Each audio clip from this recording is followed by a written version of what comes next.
Mtume Muhammad sallallahu alaihi wasallam alianza kutangaza dini kwa kutumia nyenzo ya tabia njema. Aliita ukoo moja baada ya moja mpaka kumaliza koo zote 18 za kabila la Kikuraishi, akiwa juu ya kilima cha Safa karibu na Maka. Baada ya koo zote kuhudhuria katika kilima cha Safa, Mtume aliwaombea jamaa zake wa karibu, Banu Abdul Manaf. Mtume aliwaomba jamaa zake wa karibu, Banu Abdul Manaf, wasogee karibu naye, kisha akaanza kutoa khutba yake ya kwanza. Mnaonaje kama nikiwapa taarifa kuwa kuna jeshi kubwa linalokuja kukupigeni kutoka chini ya mlima huu? Je, mtaniamini? Wakajibu wote kwa pamoja, naam, bila ya shaka tutakuamini, kwani hatujawahi kukuona ukisema uongo. Kisha Mtume sallallahu alaihi wasallam akasema, hakika mimi kwenu ni kama mtu aliyemuona adui. Kwa hiyo akahofia kwamba adui anaweza kumuwahi kabla hajafikisha habari kwa watu wake.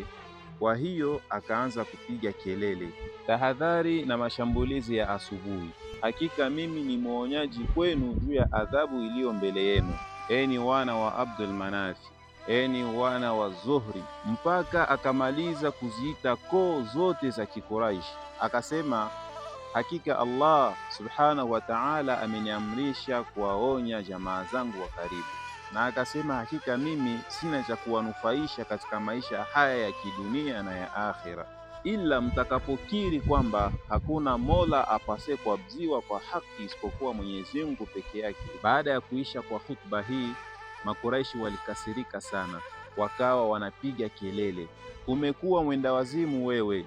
Ami yake Mtume Muhammad sallallahu alaihi wasallam ambaye ni Abu Lahab alimwapiza Mtume, iangamie mikono yako miwili siku ya leo. Hii ndiyo uliotuitia hapa? Heshima yote tuliyokuwa tukikupa sasa umeikosa. Ondokeni, mwacheni mpuzi huyu. Mtume alihuzunishwa sana na maneno ya Abu Lahab. Mwenyezi Mungu Subhanahu wa Ta'ala alimfariji mtume wake kwa kumshushia suratul Lahab, sura ya 111. Mwenyezi Mungu Subhanahu wa Ta'ala anasema, tabbat yada abi lahabin wa tabbe, imeangamia mikono miwili ya Abu Lahab, naye pia ameangamia. Ma aghna anhu maluhu wa ma kasabe, haitomfaa chochote mali yake wala alichochuma. Sayasila naran dhata lahabe, ataona moto wenye kuwaka. Wamraatuhu hammalat alhatabe, na mkewe mchukuzi wa kuni. Fi jidiha hablum min masade, katika shingo yake imo kamba iliyosokotwa.